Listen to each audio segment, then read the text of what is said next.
Chapters 1705 People's United Hearts, 1706 Southern Immortals, Aspirations, 1707 Heavenly Courts Crisis, 1708 Emperor City Battlefield. Chapter Start. Chapter 1705 People's United Hearts, Central Continent, Earth Chi Rock Forest. Puff puff puff. Rock forest के नीचे की गुफा से अर्थ की का एक जबरदस्त झांका बाहर निकला। एक के बाद एक पत्थर के पिलर्स खड़े हो गए, कुछ बांस जितने छोटे तो कुछ पुराने पेड़ों जितने विशाल। वेस्टर्न डेजर्ट के अर्थ पाथ गु इमॉर्टल शी गैंडांग ने दूर से हाई अर्थ ची रॉक फॉरेस्ट का जायजा लिया। उसके चेहरे पर अजीब से भाव थे। यह अर्थ ची रॉक फॉरेस्ट भारी मात्रा में अर्थ पाथ कल्टिवेशन रिसोर्सेज पैदा करता था। उनमें से एक था राउंड कून स्टोन, और ये ऐसी चीज थी जिसकी शी गैंडांग को सख्त जरूरत थी। अफसोस की बात यह थी कि यह राउंड कून स्टोन ट्रेजर येलो हेवन में कभी भी बड़ी क्वांटिटी में नहीं बेचा गया था, क्योंकि ये सेंट्रल कॉन्टिनेंट के 10 महान प्राची सेक्ट्स में से एक का इलाका था और उन्हें खुद इस राउंड कून स्टोन की जरूरत थी। ट्रेजर येलो हेवन में मुझे कीमत बढ़ानी पड़ी, लेकिन गु इमॉर्टल्स ने फिर भी बेचने से माना कर दिया, उल्टा मेरा मजाक बनाया।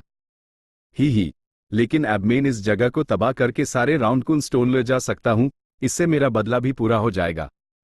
शी गैंडांग ने गहरी सांस ली, उसका ऑरा बढ़ा और वो बादलों की तरफ बढ़ गया। Immortal killer move, heavenly descending triple mountains. Boom boom boom. आसमान से 3 पहाड़ नीचे गिरे और सीधे रॉक फॉरेस्ट को बचा रही फॉर्मेशन पर जा टकराए। बड़ी संख्या में पेड़ इन विशाल पहाड़ों से सीधे कुचल गए। शी गैंडांग को जरा भी अफसोस नहीं हुआ। उसने पीले चेहरे के साथ आसपास दौड़ते हुए कई गहरी सांसें ली और उसने इस जंगल के सारे इमॉर्टल मटेरियल्स, जिसमें राउंड कून स्टोन्स भी शामिल थे, अपने इमॉर्टल एपर्चर में रख लिए। Central continent, spirit bank spring. कौन सा चूहा है जिसकी हिम्मत हुई इस जगह पर आने की? मैंने तुझे पहले ही देख लिया है, सामने क्यों नहीं आता? इस जगह की सुरक्षा करने वाला एंशिएंट सोल सेक्ट का एक एक्सपर्ट रैंक 7 गु इमॉर्टल था, यांगफंग। उसके कंधे चौड़े और कमर पतली थी। उसकी रीढ़ की हड्डी एक भाले की तरह सीधी थी और उसके जिस्म से एक तगड़ा मर्दाना ऑरा निकल रहा था। उसके लंबे हरे बाल जो सीधे खड़े थे, जैसे आसमान को चीर रहे हों। उसकी काली आंखों में ऐसी तेज रोशनी थी कि लोग उसकी आंखों में आंख डालकर देख नहीं सकते थे। उसने एक मार्शल यूनिफॉर्म पहना हुआ था और उसकी कमर पर एक भौर रंग का बेल्ट था। उसकी कलाइयों पर भी 2 जड़े के बने कड़े थे। स्पिरिट बैंक स्प्रिंग कोई मामूली रिसोर्स नहीं था, यह काफी यूनिक था। एंशिएंट सोल सेक्ट ने यांगफंग को यहां भेजा था क्योंकि वो इसे खोना नहीं चाहते थे। यांगफंग चिल्लाया तो एक गु इमॉर्टल धीरे धीरे बाहर निकला। वो एक झुकी हुई पीठ वाला बूढ़ा आदमी था। वो एक लाठी के सहारे धीरे धीरे चल रहा था। यांगफंग नाक सिकोड़ कर बोला, बूढ़े, तू पहले ही इतना बूढ़ा हो चुका है, तुझे अपने बचे हुए दिनों की कीमत समझनी चाहिए। ए फ्लैट, तू मरने के लिए यहां क्यों आया है? बूढ़े गु इमॉर्टल ने मुस्कुराते हुए कहा, मैं मजबूर हूं, मुझे थोड़ा स्पिरिट बैंक स्प्रिंग का पानी चाहिए। यांगफंग ने ठंडी सांस छोड़ते हुए कहा, यहाँ का स्प्रिंग वाटर तो हमारे एंशिएंट सोल सेक्ट के सुप्रीम एल्डर्स के लिए भी काफी नहीं है, हम तुझे कैसे दे दें? बूढ़े गु इमॉर्टल ने गहरी आह भरी, अगर ऐसी बात है तो मुझे लगता है कि मुझे थोड़ा छीनना पड़ेगा। यांगफंग ने अपना सिर उठाया और जोर से हंसा, बूढ़े, तू काफी हिम्मत वाला है, मुझसे लड़ने की हिम्मत कर रहा है। चल बता, तेरा नाम क्या है?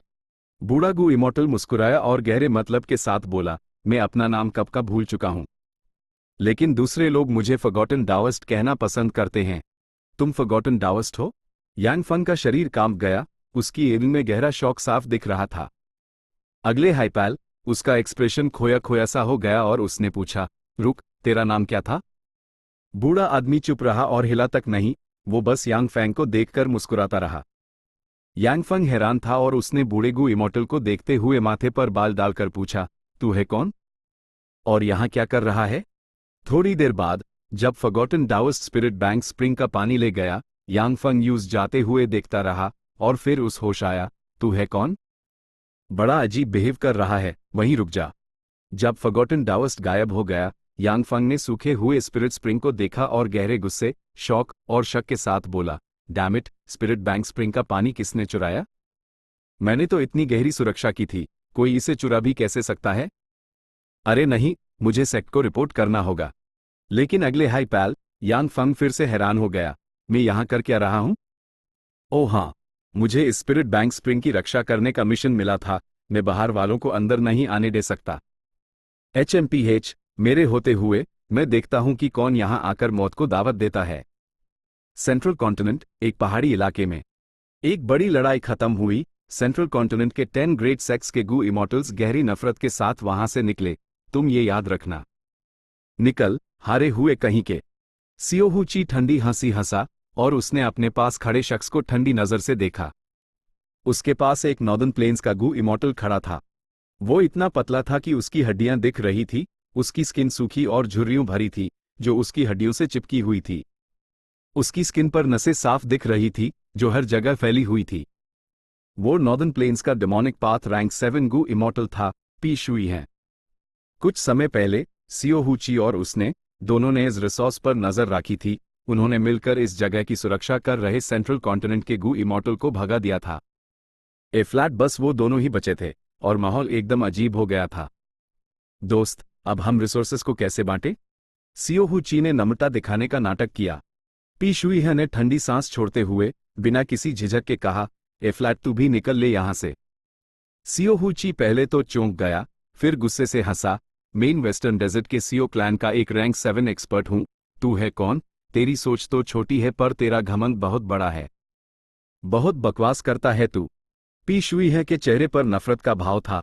उसने सीधा सियोहूची पर हमला कर दिया।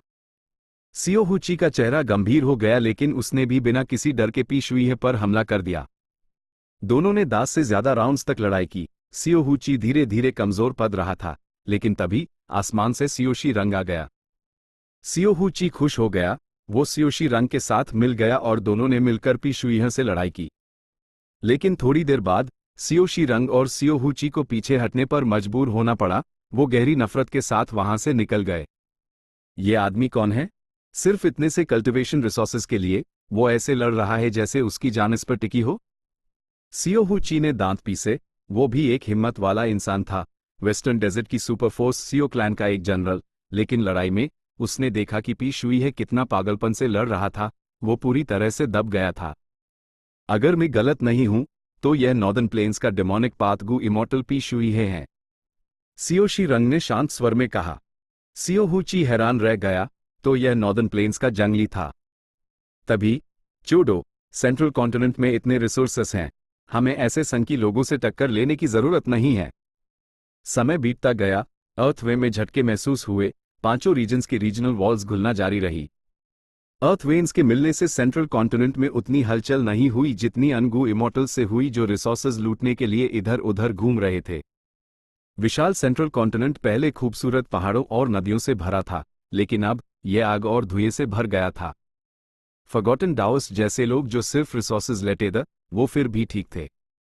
लेकिन जब ज्यादातर गू इमॉर्टल्स एक्शन लेते तो वो शीगन डांग की तरह होते, सीधे रिसोर्स पॉइंट्स को तबाह कर देते। वो बहुत क्रूर थे। कई दिनों बाद, हेवनली कोर्ट, ठीक है, हमने अब काफी ह्यूमन विल जमा कर ली है, हॉल में ओल्ड मैन झेंग युआन ने कहा। फेरी जी वे ने यह सुना और राहत की सांस ली। उसमें फिर से थोड़ी एनर्जी आ गई।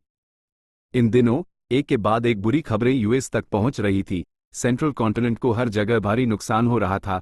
फेरी जी वे अपने ऊपर जबरदस्त प्रेशर महसूस कर रही थी। ओह, तो अब इसका इस्तेमाल करो, झेंग युआन, ड्यूक लॉन्ग ने शांत एक्सप्रेशन के साथ कहा।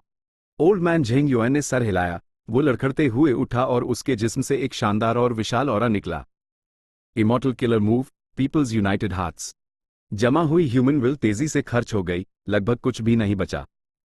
उसी समय पूरे सेंट्रल कॉन्टिनेंट के गू इमॉर्टल्स, गू मास्टर्स और यहां तक कि मामूली इंसान भी एक रोशनी के हल्क में घेर लिए गए।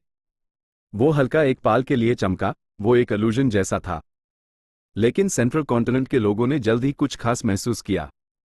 इसका क्या मतलब है? कितना अजीब एहसास है। मुझे लग रहा है जैसे मैं अपने आसपास के लोगों से जुड़ गया हूं।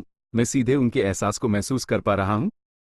शुरुआती झटके के बाद लोगों ने जल्द हाई पीपल्स यूनाइटेड हार्ट्स की गहराई को समझ लिया। ये सबके दिलों को एक साथ जोड़ सकता था और उन्हें एक दूसरे की भावनाओं को महसूस करने देता था। हमले का डर, दोस्तों और परिवार के मरने का दुख और नफरत, अपनी जिंदगी की चिंता और अपने भविष्य के लिए उम्मीदें। इतिहास में सेंट्रल कॉन्टिनेंट के लोग पहले कभी इतने करीब से नहीं जुड़े थे। तुम कौन हो? तुम हमारे प्रति इतनी दुश्मनी क्यों रखते हो? एक कंपटीशन वाली जगह पर एक नॉर्दर्न प्लेन्स का गू इमॉर्टल अचानक एक्सपोज हो गया। वो अंधेरे में एक मशाल जैसा था, उसकी असली भावनाएं छिप नहीं सकती थी, सबने उस पहचान लिया। उसका चेहरा खूबसूरत था और उसने सफेद लिबास पहना हुआ था, वो पतला था और उसमें एक विद्वान जैसा ऑरा था। ये था नॉर्दर्न प्लेन्स का रैंक 7 डिमोनिक पाथ गू इमॉर्टल अनफेटेड स्कॉलर। कितना कमाल का ह्यूमन पाथ किलर मूव है। मैंने खुद को छिपा रखा था, फिर भी मैं पकड़ा गया। अनफेटेड स्कॉलर ने अपने शौक को दबाते हुए आसपास के लोगों की तरफ एक क्रूर मुस्कान दी। इस जगह की सुरक्षा के लिए कई रैंक 7 एक्सपर्ट्स थे, उन्होंने अनफेटेड स्कॉलर को चारों तरफ से घेर लिया। तुमने रिफाइनमेंट कन्वेंशन में शामिल होने के लिए भेस बदला, जरूर तुम सक्सेस डाउ मार्क के पीछे हो? चले जाओ, अगर तुम अभी चले जाते हो तो हम तुम्हारे लिए कोई मुश्किल खड़ी नहीं करेंगे, गू इमॉर्टल लीडर ने कहा। अनफेटेड स्कॉलर हंसा और लीडर से बोला, तो तुम सच में यहां थे, मेरा आना बेकार नहीं गया। उसने ये बात गहरे कत्ल के इरादे से कही। गू इमॉर्टल लीडर कंफ्यूज हो गया, तुम कौन हो? क्या हमारे बीच कोई दुश्मनी है? HMPH, तो तुम भूल गए। मैं नहीं भूला।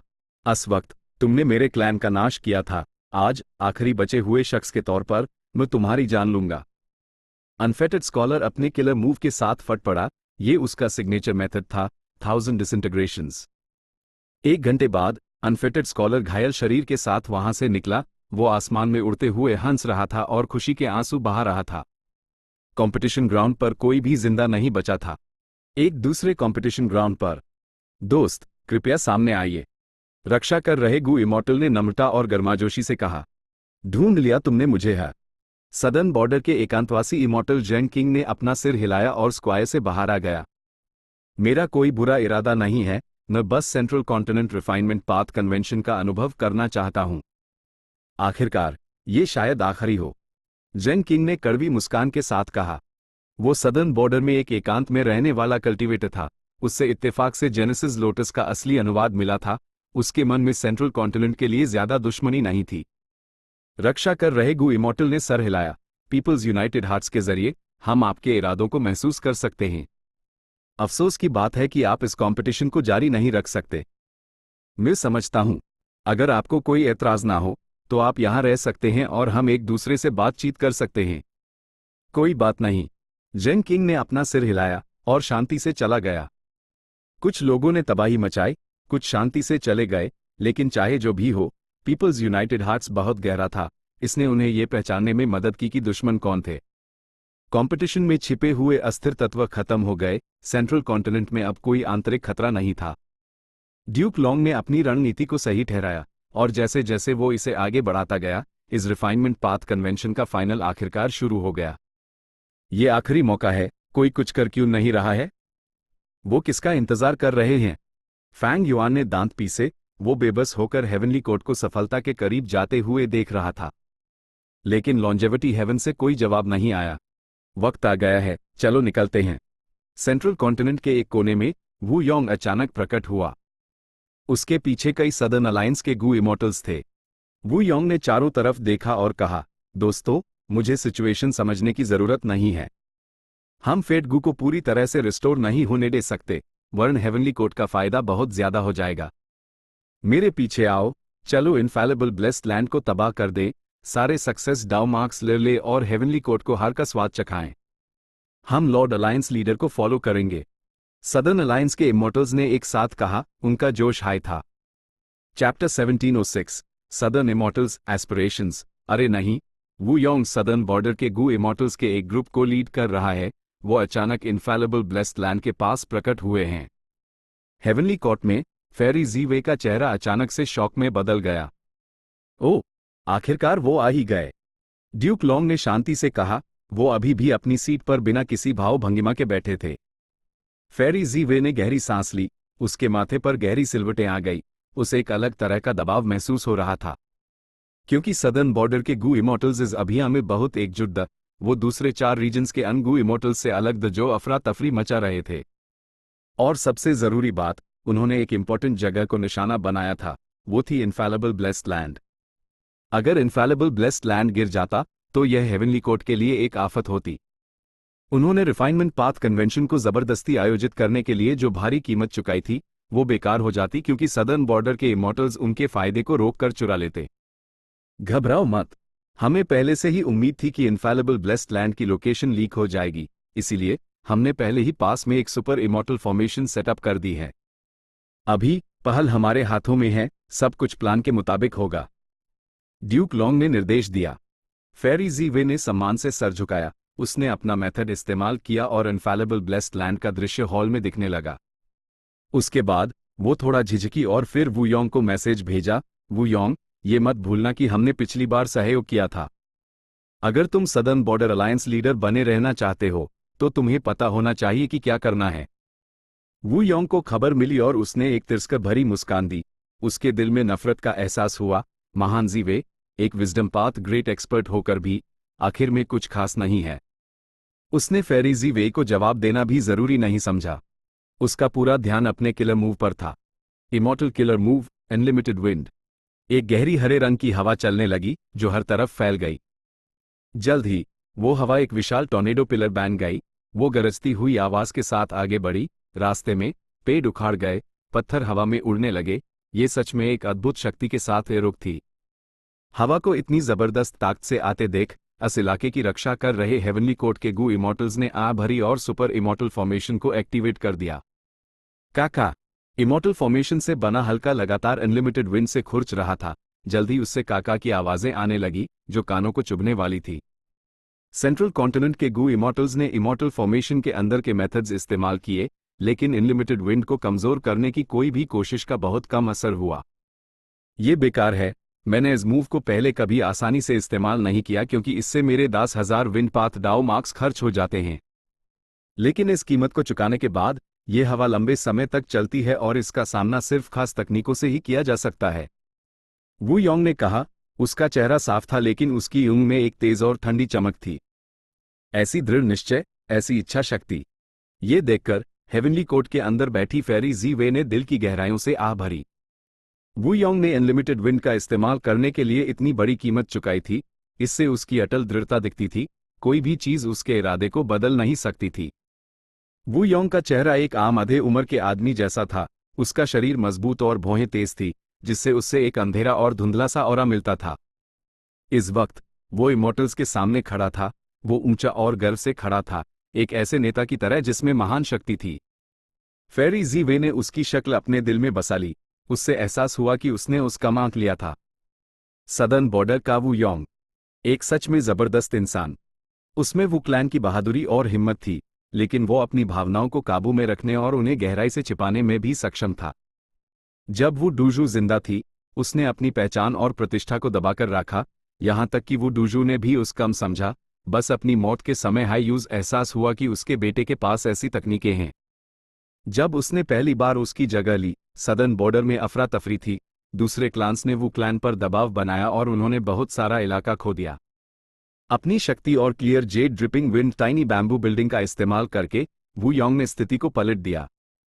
ड्रीम रन की लड़ाई के बाद वू योंग ने एक जोखिम उठाया और हेवनली कोर्ट के साथ काम किया। उसने सदर्न बॉर्डर के इमॉर्टल गू वापस लिए। उसने ये सारे इमॉर्टल गू लौटा दिए और इस काम ने उस बड़ी प्रतिष्ठा दिलाई। 5 रीजनल माउंटेन रंगे में वो फैंग युआन को मारना चाहता था लेकिन बार बार असफल रहा।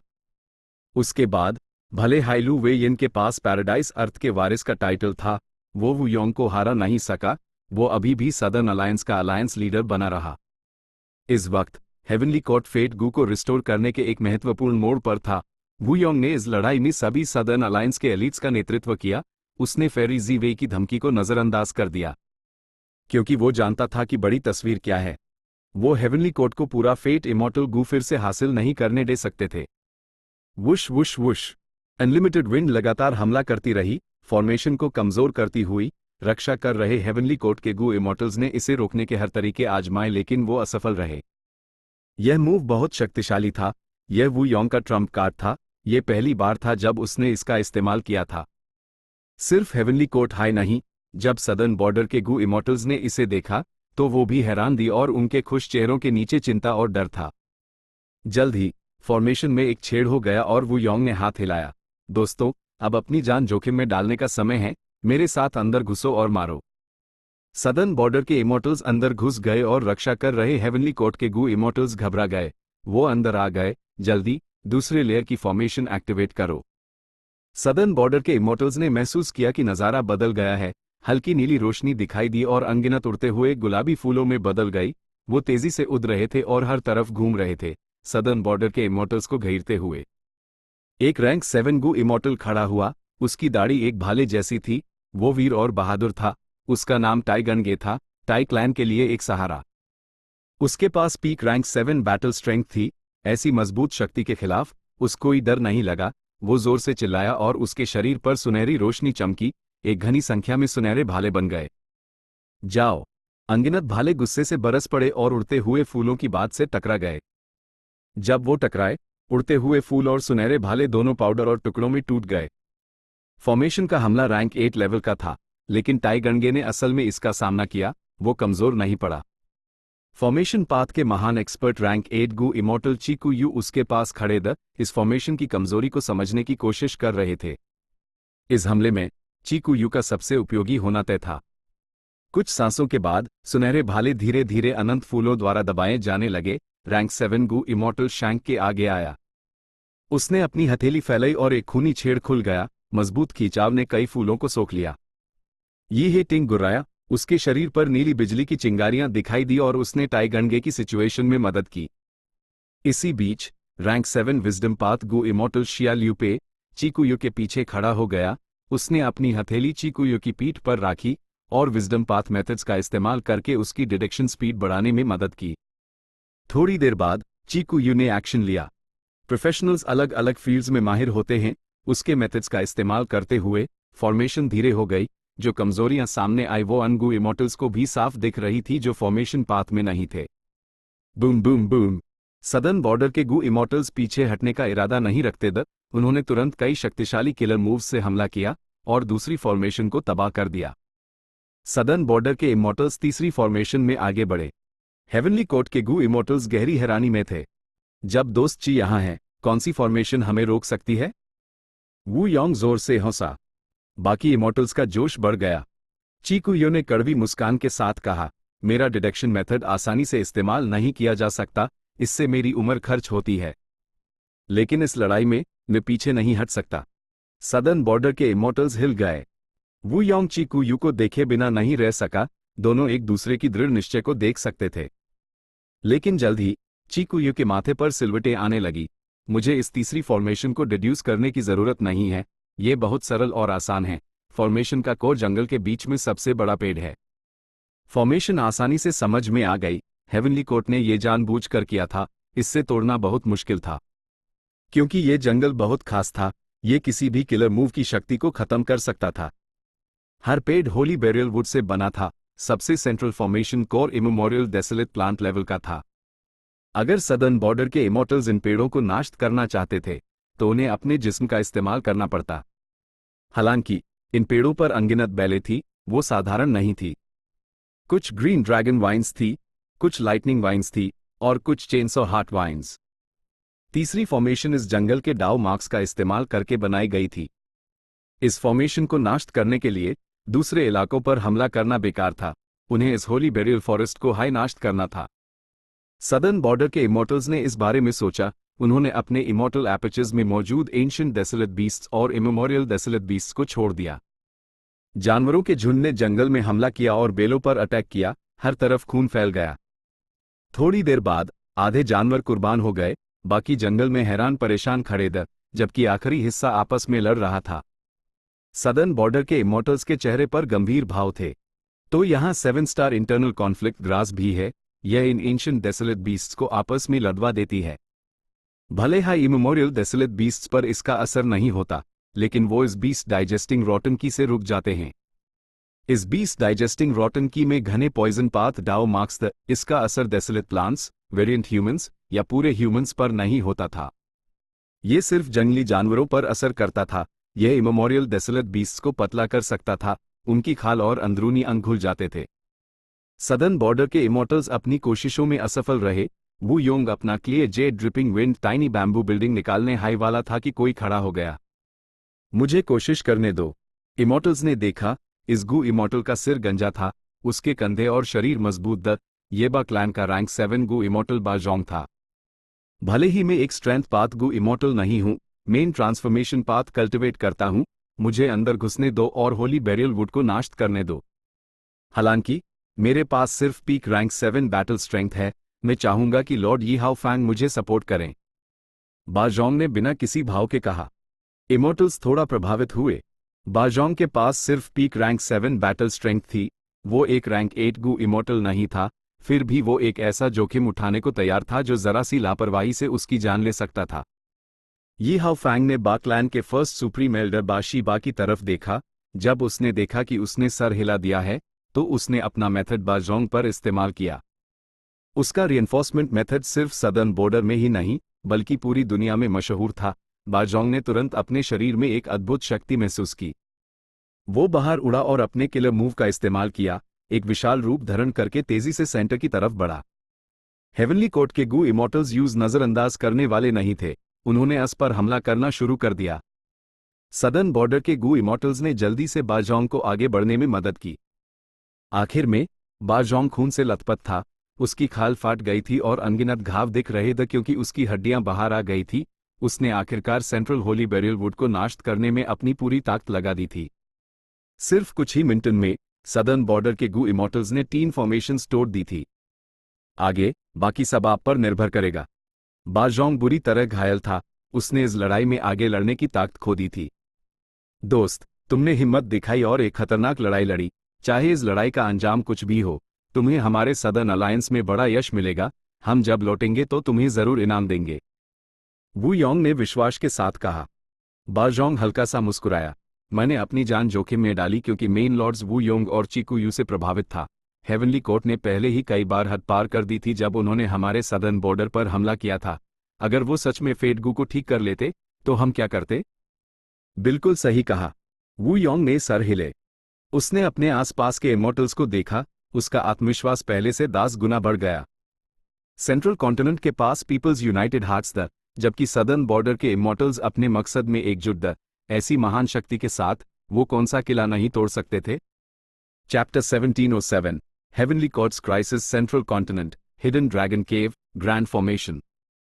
हजारों ड्रैगन्स आसपास उड़ रहे थे। ईस्टर्न सी के rank 8 Gu immortal Song Qi Yuan को एक विशाल ड्रैगन की बॉल की तरह घेरे हुए थे।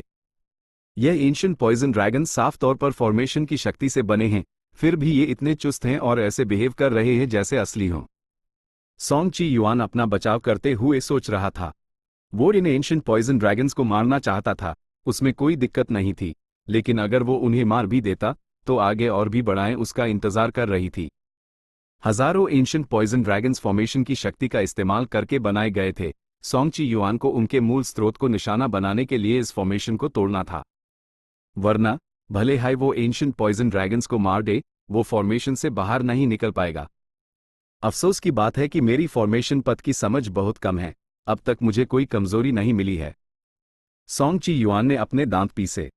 Immortal killer move, perfect round light. उसने अपने बचाव का मेथड इस्तेमाल किया और उसका शरीर एक गोल पीले घेरे से ढक गया। चाहे एंशिएंट पॉइजन ड्रैगन्स कितने भी खूंखार क्यों ना हो, वो इस पतली रोशनी की परत को तोड़ नहीं पा रहे थे। इससे पता चलता था कि सोंग ची युआन की लाइट पाथ फाउंडेशन कितनी गहरी थी। बदकिस्मती से उसका दुश्मन ये सुपर फॉर्मेशन था, जिसके लिए यूज फॉर्मेशन पाथ की समझ चाहिए थी। गू मास्टर के कई पाथ होते हैं, जैसे पहले फैंग युआन को हेवनली कोर्ट के ह्यूमन पाथ और इन्फॉर्मेशन पाथ मेथड्स ने काउंटर किया था, वैसे हाई सोंग ची युआन को फॉर्मेशन पाथ ने काउंटर किया था।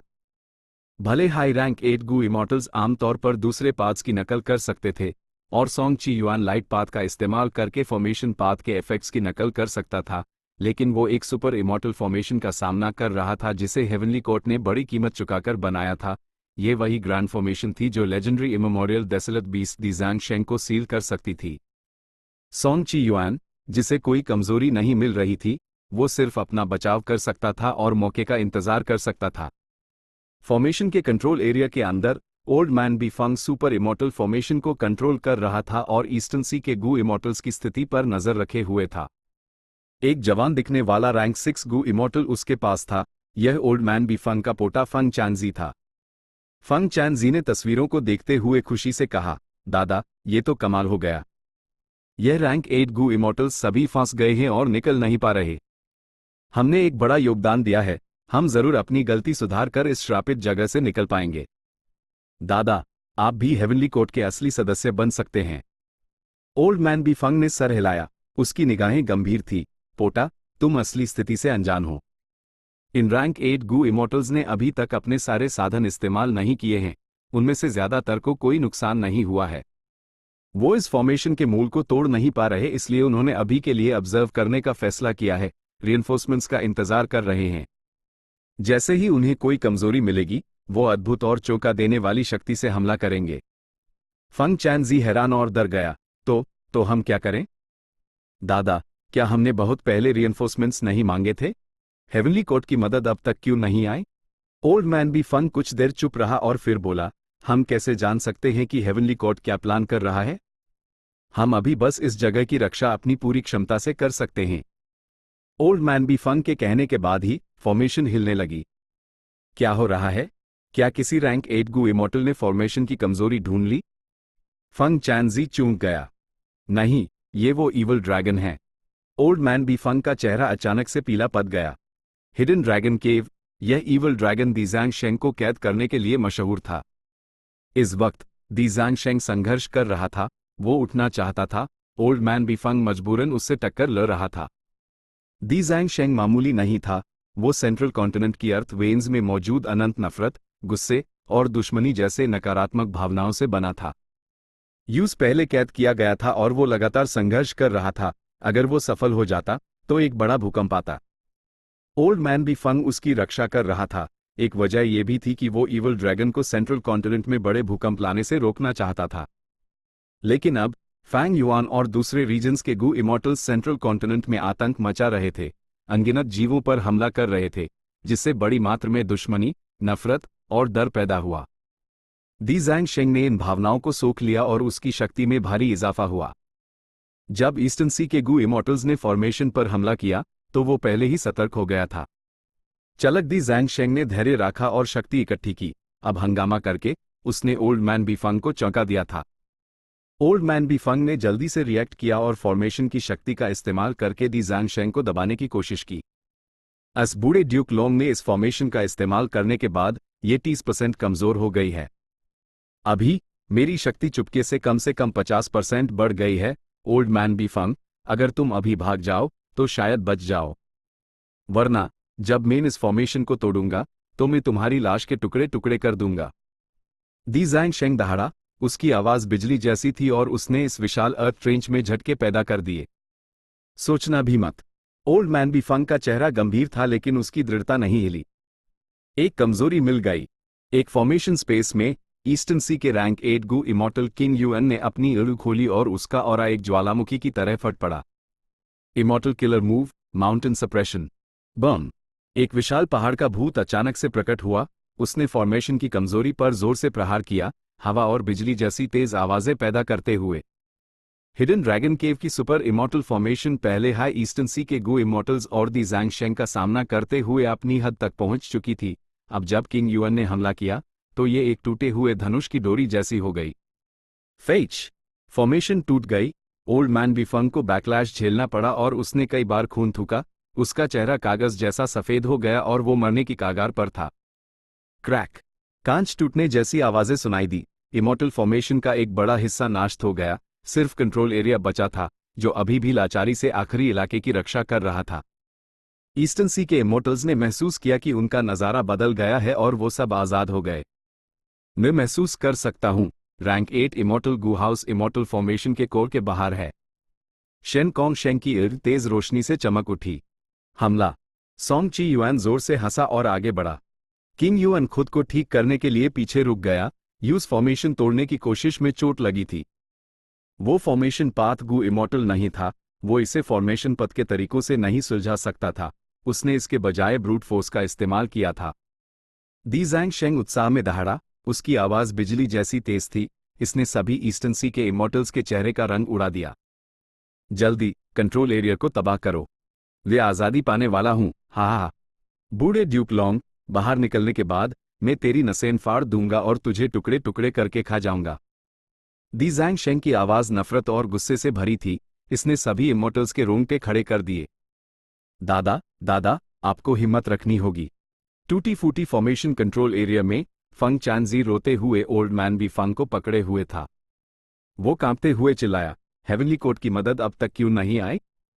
ओल्ड मैन बी फंग अभी भी खून थूक रहा था, उसके नीचे अब खून का एक तालाब बन गया था। दोनों एक निराशाजनक स्थिति में फंस गए थे। Central continent, emperor city. ये विशाल शहर गू वॉर्म से बना था, इसे दुनिया का नंबर 1 मॉर्टल गू हाउस कहा जाता था। साथ ही ये पूरे सेंट्रल कॉन्टिनेंट में मॉर्टल्स के जमा होने का सबसे बड़ा स्थान भी था। Central continent refinement path convention का फाइनल यही होना था। फैंग युआन आसमान में ऊंचा था, शुभ बादलों की पाटन से ढाका हुआ। ये उसके निशान छिपाने के लिए एक लक पाथ मेथड था। इसके अलावा फैंग युआन ने अपने ऊपर 10 से ज्यादा इमॉर्टल मेथड्स इस्तेमाल किए थे। वो मुश्किल से हाई पीपल्स एक्यूजेशन की जांच शक्ति से बच पा रहा था। उसके पास ह्यूमन पाथ मेथड्स नहीं थे, इसलिए यह असर ही काफी संतोषजनक था। इस वक्त उसकी निगाहें एम्परर सिटी पर टिकी हुई थी। अभी तक किसी और ने एक्शन नहीं लिया। लॉन्जेविटी हेवन ने अभी तक कोई जवाब नहीं दिया। Damn it. फैंग युआन के माथे पर गहरी सिलवटें थी। यूज नहीं पता था कि सदर्न बॉर्डर के इमॉर्टल्स पहले ही बड़े जोश के साथ इनफैलेबल ब्लेस्ड लैंड पर हमला कर रहे थे। वहीं हिडन ड्रैगन केव में ईस्टर्न सी के इमॉर्टल्स ने भी फॉर्मेशन तोड़ दी थी, सिर्फ कोर बचा था। मेन हेवनली कोर्ट को फेट गू पूरी तरह से ठीक नहीं करने दे सकता। मेन इस एम्परर सिटी को तबाह कर दूंगा और इस फाइनल कंपटीशन में शामिल सभी गू मास्टर्स को मार डालूंगा। फैंग युआन ने आदेश दिया। एक इमॉर्टल गू हाउस एक उल्का पिंड की तरह नीचे गिरा। अस इमॉर्टल गू हाउस में हे लू लैन, बाइनिंग बिंग, यिंग वू जी और ची क्लैन के गू इमॉर्टल्स थे। ये कहा जा सकता है कि इसमें अब फैंग युआन के लगभग सभी साथी थे। कौन है जो हम पर हमला करने की हिम्मत कर रहा है? मैं तुम सबको मार दूंगा। ली हुआंग की आवाज गूंजी। वो इस जगह की रक्षा के लिए तैनात रैंक 8 एक्सपर्ट था। जैसे ही उसने ये कहा, इमॉर्टल गू हाउसेस प्रकट होने लगे। एम्परर सिटी के चारों तरफ ऐसे घूमने लगे जैसे ग्रह सूरज के चारों तरफ घूमते हैं। फैंग युआन ने मन ही मन आह भरी। मेरा immortal Gu house बाइशियांग grotto haven के 33 हेवनली हॉल्स का इस्तेमाल करके बनाया गया था। साथ ही यूएस जगह का जहां killer move heaven form store था। मैंने कुछ गू वॉर्म्स भी जोड़कर इसे मुश्किल से जोड़ा है। ये शायद इन इमॉर्टल गू हाउसेस का मुकाबला नहीं कर पाएगा। फिर भी फैंग युआन ने उन्हें पीछे हटने को नहीं कहा। उसने इस स्थिति की उम्मीद की थी, लेकिन कोई चारा नहीं था। समय कम था, उस कुछ करना ही था। फैंग युआन ने मन बना लिया, जब बाइनिंग बिंग और बाकी लोग आगे नहीं बढ़ पाएंगे तो वो खुद सामने आएगा। जैसा कि उम्मीद थी, बाइनिंग बिंग और बाकी लोगों पर कई इमॉर्टल गू हाउसेस ने हमला किया। वो लड़ाई की शुरुआत से ही दब गए थे। हेवनली कोर्ट ने यहां एक विशाल रक्षा पंक्ति खड़ी की थी। ये बस हास्यास्पद था। थोड़ी देर बाद वो इमॉर्टल गू हाउस जिसमें बाइनिंग बिंग और बाकी लोग बेहद खराब हो गया। वो जल्द ही हारने वाले थे। फैंग युआन ने आह भरी। वो लड़ाई में शामिल होने ही वाला था कि उसका एक्सप्रेशन जम गया। उसने दूसरी दिशा में देखा। कई रैंक 8 गू इमॉर्टल्स प्रकट हुए। उनके पीछे कई इमॉर्टल गू हाउसेस थे। यह वेस्टर्न डेजर्ट के रैंक 8 गू इमॉर्टल्स हैं और सुपर फोर्सेस के immortal Gu houses. Fang yuan का दिल उछल पड़ा। उसके चेहरे पर खुशी दिखाई दी। हेवनली कोर्ट, वेस्टर्न डेजर्ट और साउदर्न बॉर्डर की मुख्य सेनाएं आ पहुंची हैं। फेरी जी वे ने आह भरी। असल में अगर अर्थ वेन्स का मिलन ना होता तो रीजनल वॉल्स अभी भी मोटी होती। हमारा हेवनली कोर्ट इतने बड़े समन्वित हमले का सामना बिल्कुल नहीं करता। वो सही थी, ठीक इसलिए क्योंकि महान युग नजदीक था। पांचों रीजन्स एक हो रहे थे क्योंकि रीजनल वॉल्स गायब हो रही थी। इन चारों अन्य रीजन्स ने एक मजबूत खतरा महसूस किया। सेंट्रल कॉन्टिनेंट के पास सबसे ज्यादा शक्ति थी। ये प्राचीन काल से सार्वजनिक रूप से माना जाता था। इस वक्त हेवनली कोर्ट फेट इमॉर्टल गू को ठीक करना चाहता था। यह आग में घी डालने जैसा था। दूसरे चारों रीजन्स के गू इमॉर्टल्स को उन्हें रोकना ही था। सबसे मजबूत ग्रुप अभी तक नहीं आया है, ड्यूक लॉन्ग ने शांति से कहा। हाँ, फेरी जी वे ने माथे पर बाल डाले। नॉर्दर्न प्लेन्स से सिर्फ कुछ ही लोग आए हैं। उनकी मुख्य सेना अभी तक नहीं दिखी है। फैंग युआन भी मौजूद नहीं है। रिवर ऑफ टाइम में हुई पहली लड़ाई को देखते हुए वो शायद बिंग साई चुवान के साथ फिर से हाथ मिला लेगा। ऐसा कहते हुए फेरी जी वे ने अपने दांत पीसे।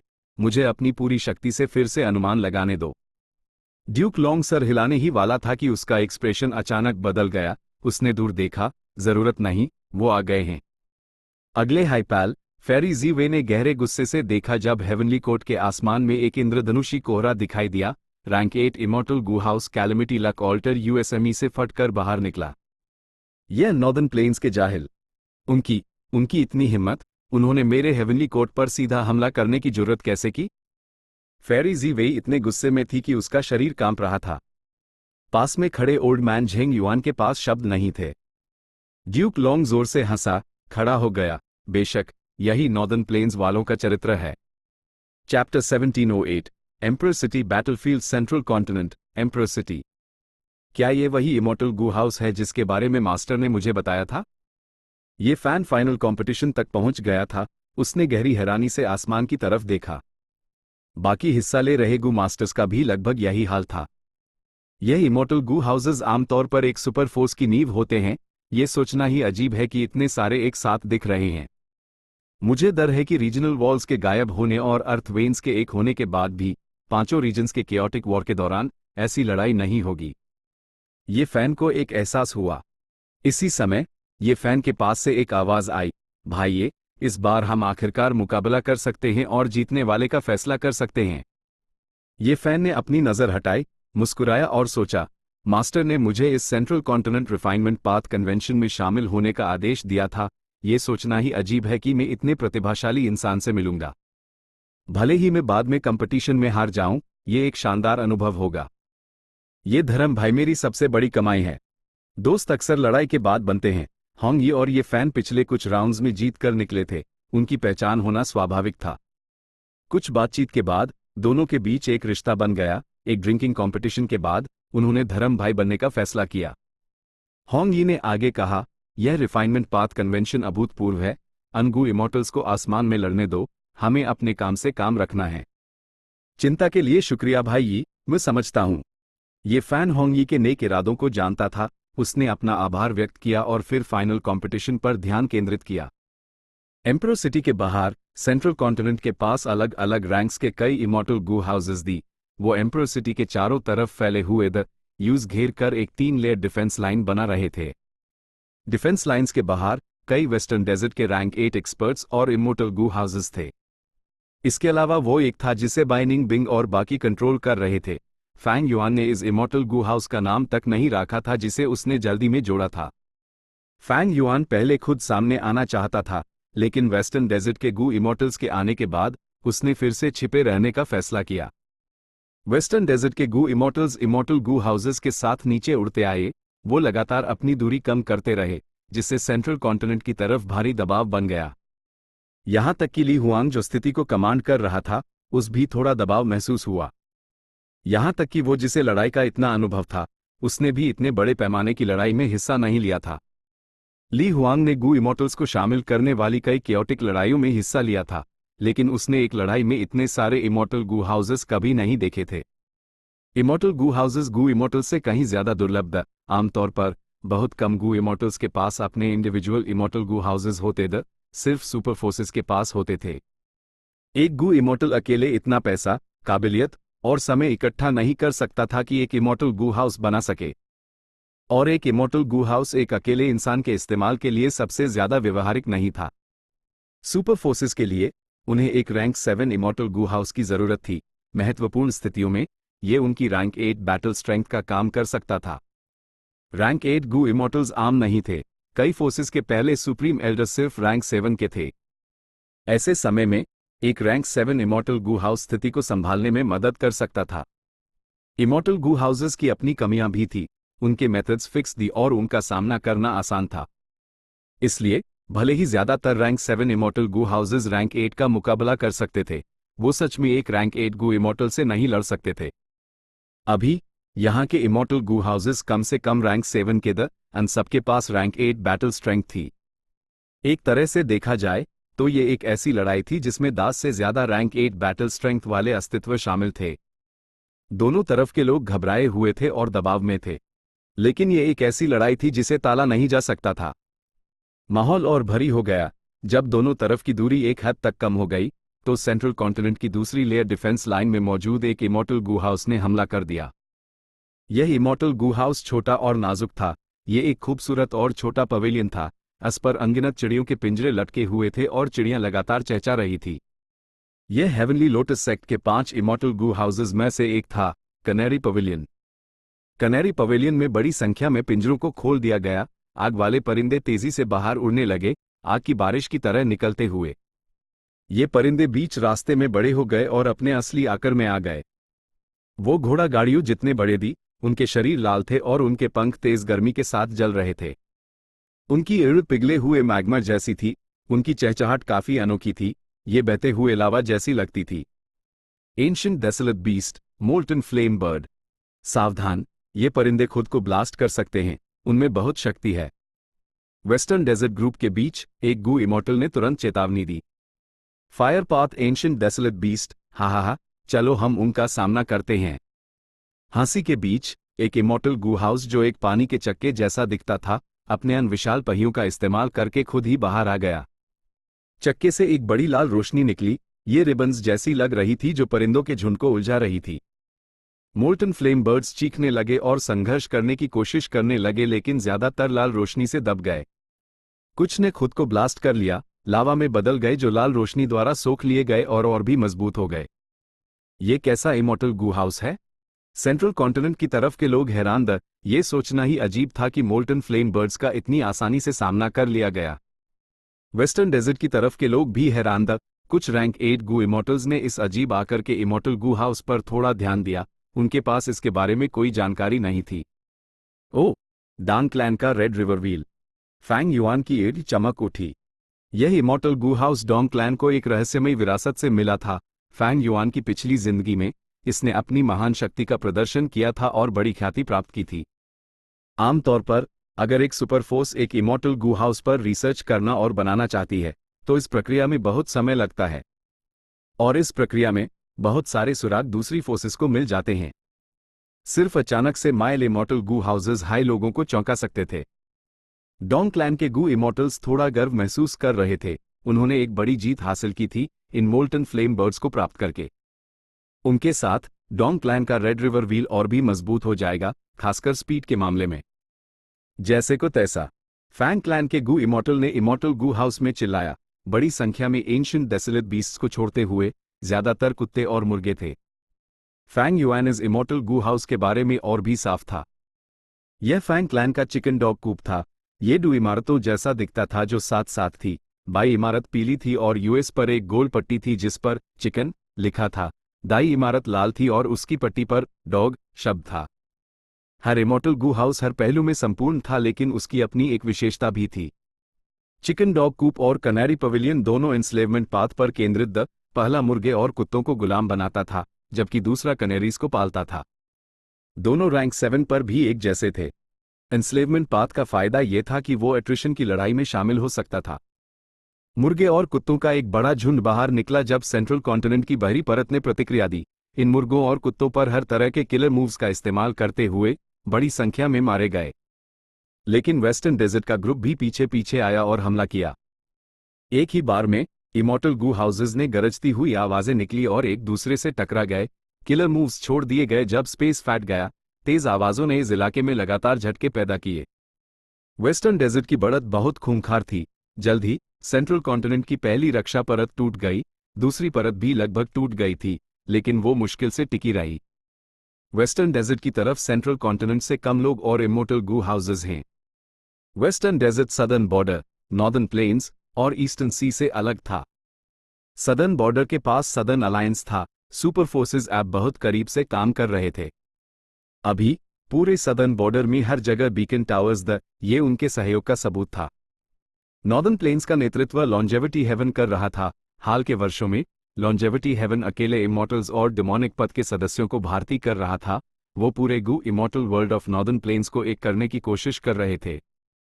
ईस्टर्न सी के रैंक 8 गू इमॉर्टल्स ने इमॉर्टल गू हाउस लेने के ड्यूक लॉन्ग के कारनामों की वजह से लगभग अपनी सारी इज्जत खो दी थी, क्योंकि ड्यूक लॉन्ग ने इन सभी लोगों को नाराज किया था जो अपने अपने इलाके के घमंडी सरदार थे। इस घटना ने उन्हें एकजुट कर दिया था।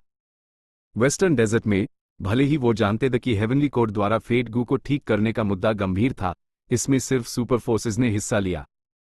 फैंग युआन ने कोई वेस्टर्न डेजर्ट के अकेले इमॉर्टल्स या डिमोनिक पाथ के सदस्य नहीं देखे, और वेस्टर्न डेजर्ट की सुपर फोर्सेस ने इस लड़ाई में भी काफी शक्ति बचा कर रखी है। फैंग क्लैन वो है जिसने सबसे ज्यादा सेना लाई है। वो चिकन डॉग कूप, इंक्वायरी डॉक और फॉलन फ्लावर हॉल लाए हैं। पता नहीं डिवाइन बीन पैलेस ठीक हुआ या नहीं, क्या वो उस लाए हैं? फैंग युआन तेजी से सोचने लगा। डिवाइन बीन पैलेस एक रैंक 8 इमॉर्टल गू हाउस था, अगर वो उस लाते तो ये दिलचस्प होता। लेकिन फैंग क्लैन जानता था कि इसके चांसेस कम द भले हाई फैंग क्लैन के पास ऐप डिवाइन बीन पैलेस का कंट्रोल था, इस बात की अच्छी संभावना थी कि वो उस अपने बेस में छोड़ देंगे। इस रिफाइनमेंट पाथ कन्वेंशन में भले हाई वेस्टर्न डेजर्ट और ईस्टर्न सी ने अपनी सेनाएं भेजी थी, वो काफी कंजर्वेटिव वो एक दूसरे से सतर्क थे। तुम इस तरफ जाओ, फैंग युआन ऊपर से देखते हुए बाइनिंग बिंग और बाकियों को आदेश दे रहा था। बाइनिंग बिंग और बाकी लोगों ने फैंग युआन के निर्देशों के अनुसार इमॉर्टल गू हाउस को आगे बढ़ाया और डिफेंस की दूसरी परत को पार किया। सबकी हैरान निगाहों के बीच सीधे एम्परर सिटी की तरफ बढ़ गए। लेकिन एम्परर सिटी सेंट्रल कॉन्टिनेंट की तीसरी रक्षा परत से सुरक्षित थी। डू इमॉर्टल गू हाउसेज ने बाएं और दाएं से बाइनिंग बिंग और बाकियों की तरफ हमला किया। बाएं तरफ का महल शानदार और प्रभावशाली था, यह हेवनली लोटस सेक्ट का इमॉर्टल गू हाउस था, यू यांग पैलेस। दाएं तरफ का बाग खूबसूरती से बनाया गया था, यह शानदार था, जिसमें सफेद जड़े की टाइल्स थी और ठंडी हवा निकल रही थी। कभी कभी हल्के ड्रैगन के दहाड़ने की आवाजें सुनाई देती थी। यह एंशिएंट सोल सेक्ट का इमॉर्टल गू हाउस था, फ्रॉस्ट ड्रैगन मैनर। बाइनिंग बिंग और बाकी लोगों ने इमॉर्टल गू हाउस का किलर मूव इस्तेमाल किया। मूव शक्तिशाली नहीं था, यूज यू यांग पैलेस और फ्रॉस्ट ड्रैगन मैनर ने नाश्त कर दिया। वो बाइनिंग बिंग और बाकियों के सामने आ पहुंचे। बाइनिंग बिंग और बाकी लोग जानते थे कि उनका इमॉर्टल गू हाउस कमजोर था, वो सिर्फ पीछे हट सकते थे।